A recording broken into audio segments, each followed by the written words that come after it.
sunshine. Still no wind. Are these desert places normally supposed to be windy? When they're the site of the wind crystal they are, this stillness shouldn't be possible. The wind carried all manner of blessings to this land in days past. It was the kingdom's lifeblood. I see. All the more reason to hurry then. Which way to the temple? From here, we need only head... we ought to make for... which way is it? Ignore anything she says. Anya's raises getting lost to an art form. I'm impressed you made it to Kaldisla. Just a moment. My journal details much of Ansheim's topography. A clockwork metropolis, nestled in Harina's sandy bosom. Here, time, above all, is sacred. A massive timepiece crowns the kingdom, fueled as all of Ansheim by the ceaseless currents originating from the Temple of Wind to the south. Quite thorough, isn't it? Sounds as if you've been here before. Perhaps that book of yours is a travel diary? I do seem possessed of a certain wanderlust. The normal sort as well. Ooh, perhaps I'll find a train of ex-lovers here among the sands. Let's be off. We make south.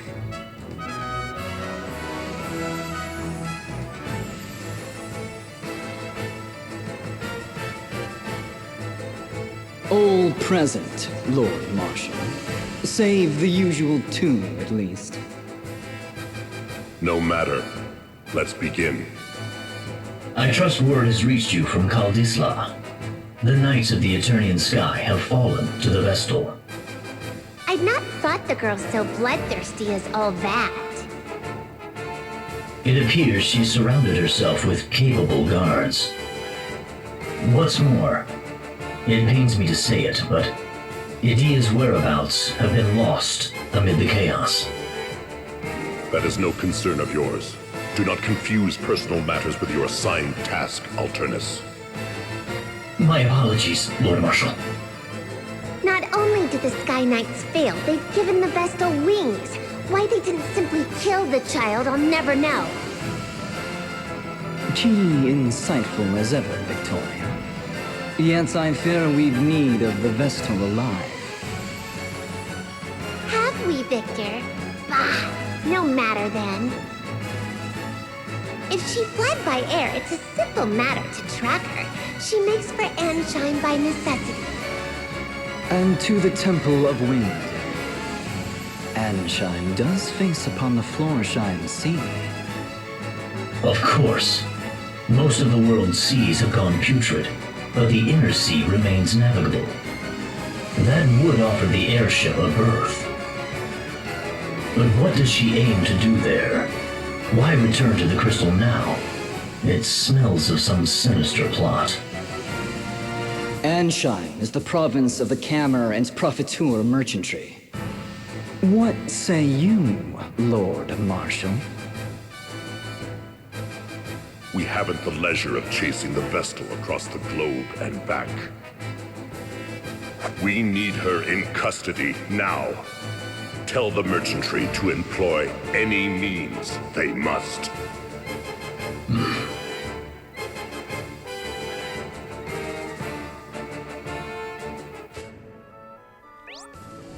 Well now, that was a bit of lengthy exposition there, which I think leads us into another welcome to Bravely Default. Ladies and gentlemen, my name is Ellison Cruz, and we now are able to have net friend invites, I believe, or something. I don't know why we're getting this again, but that's fine. What do we have to say here?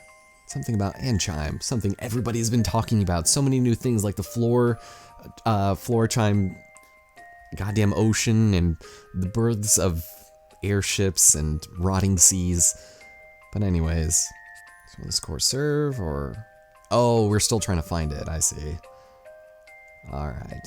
Yeah, this was supposed to be talk on top of the airship, but I missed it because I forgot. But hey, welcome to Chapter 1. We have finally made it beyond the prologue. Thank God for that.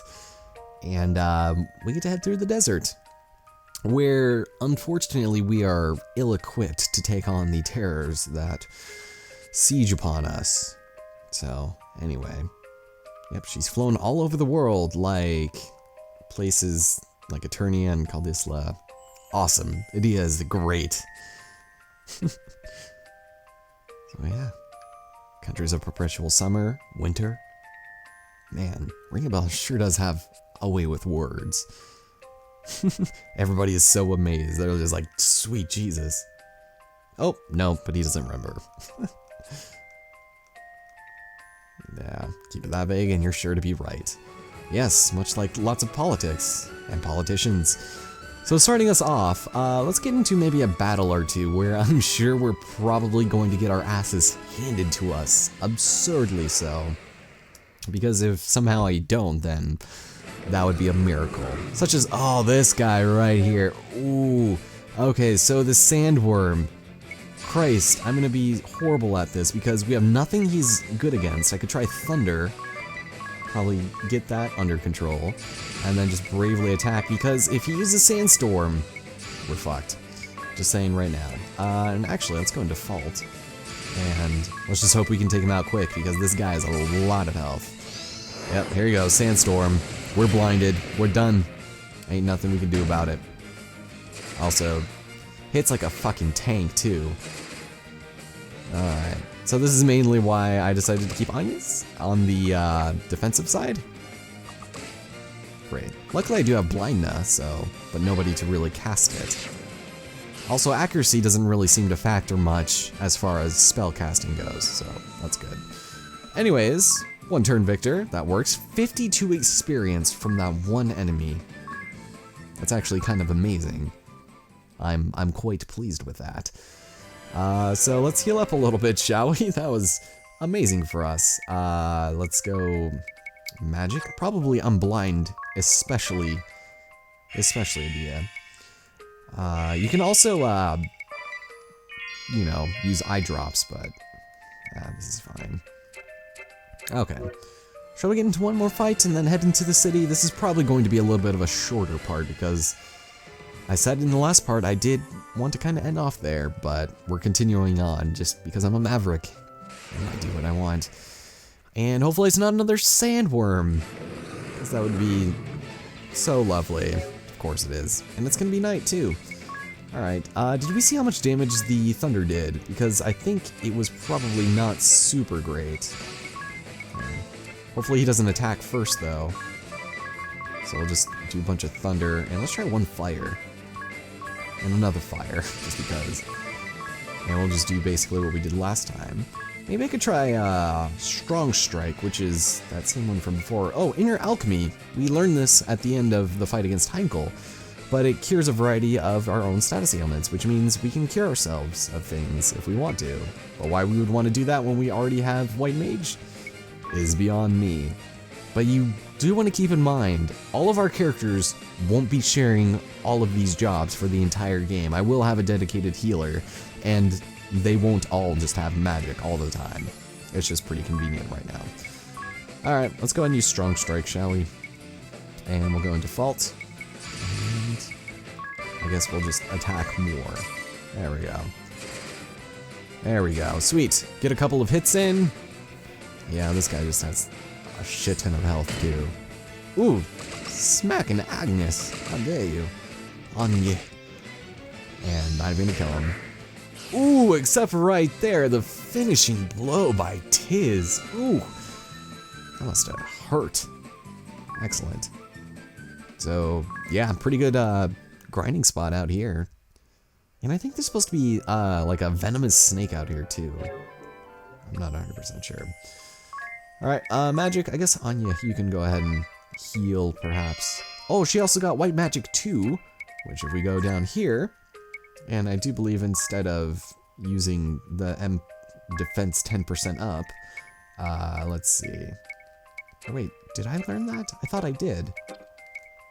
It should be... What the... Okay, I am lost. I forgot. We'll find it next time. I'm actually starting to fall asleep. Continuing on from that last recording was probably a bad idea.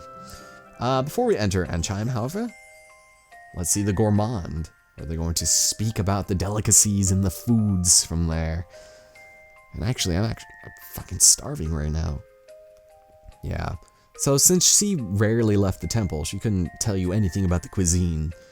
But yeah, she went as a fugitive to Kaldisla. She dressed like one too. So the cuisine of the desert is typically very spicy, which is to be expected. And oof.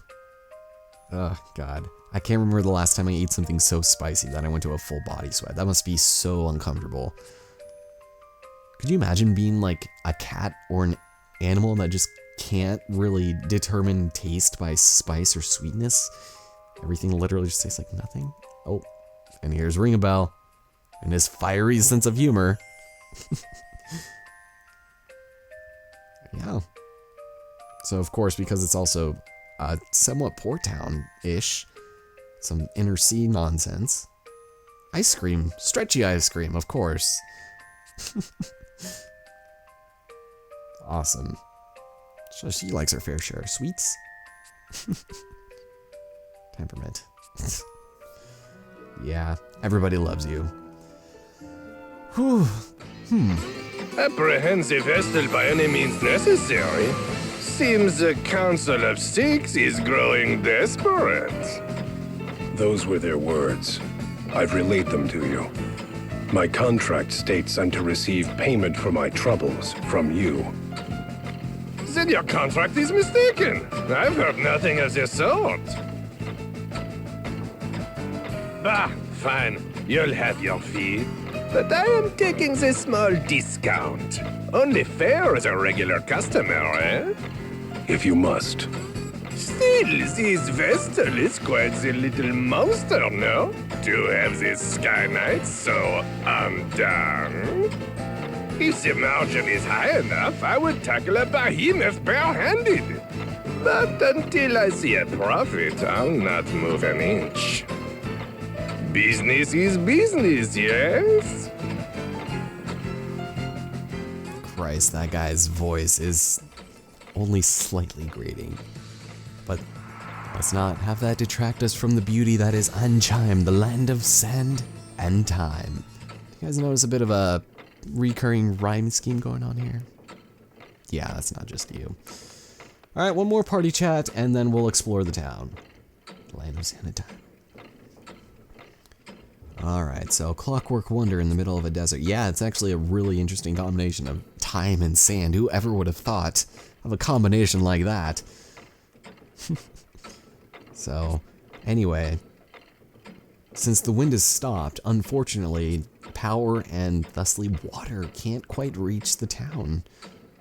So, yeah, it's pretty costly without the wind. So, yep. Water is free in Kaldisla. Here, you gotta pay for it. So, what about the women here? Yes, let's ask basically the nun about the women and the harlots and the whores and the bitches. Uh-oh. Nope. She is not having any of that. Okay, so starting us off, we have an inn here, and we don't even get to go inside, but we get to pay 20 G's to spend the night. And look at our funds! So close to the illustrious magic number 1331, which is a palindrome, my favorite. Alright, what do you got for me? Sir? Sir? Someone I'd like you to meet, what do you say?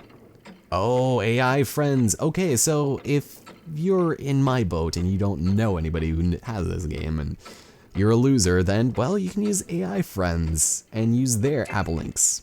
Or Billinks, I don't know. So our friend bot, sweet. I'll take you. And holy shit, is it already 3 o'clock? Jesus Christ. Oh, okay then. Let's go ahead and save.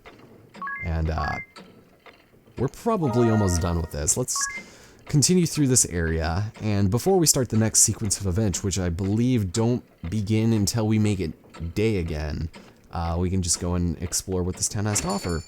Starting us off with our item shop. I now sell high potions here.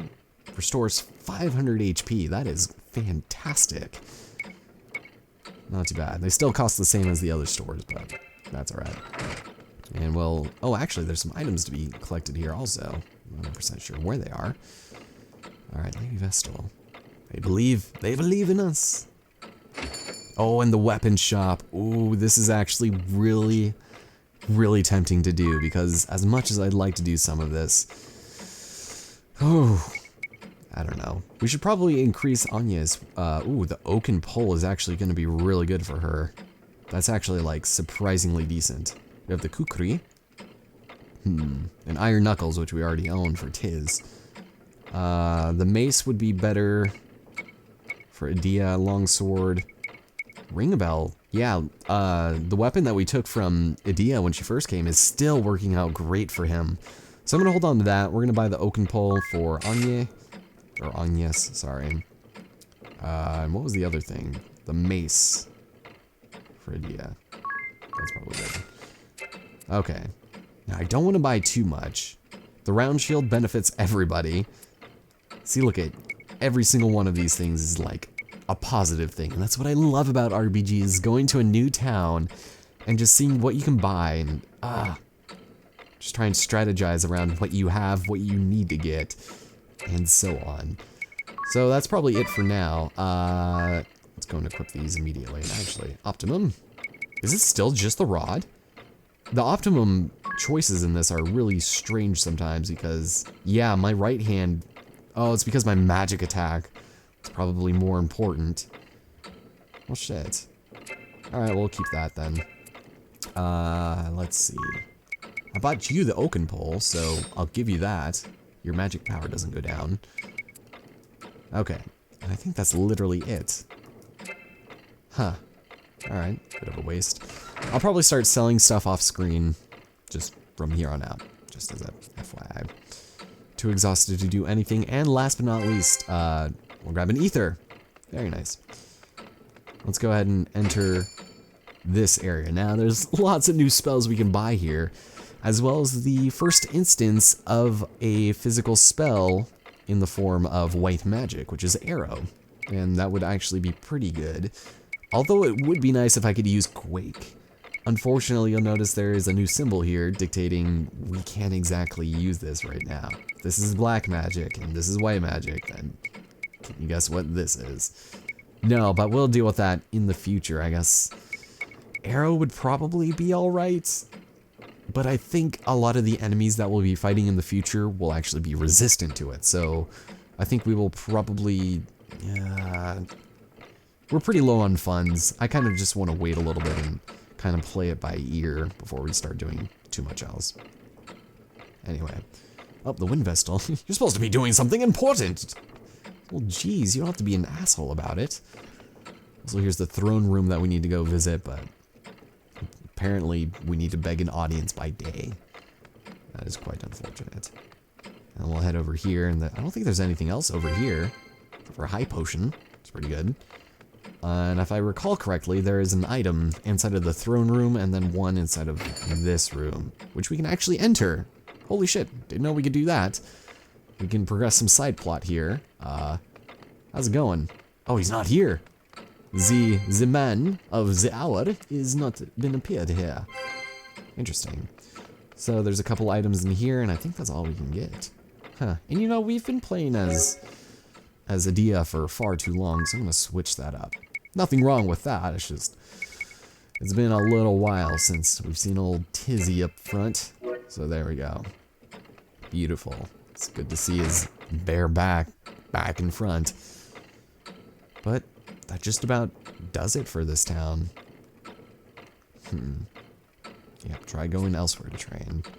We'll keep that in mind, and we will exit. And I do think we're going to call it there. Slightly short, but there's going to be a bit of exposition as well as the introduction of side quests in the next part. So I hope you guys enjoyed it. Join me next time as we make night from day. And actually, I think I'm going to train for a little bit before doing that. And I hope to see you guys next time. I'm excited. The game is actually going to start picking up. And I gotta say, this place looks so cool. God, windmill for the land. If I ever saw it myself. My name's Olsen Cruz, and I'll talk to you guys next time.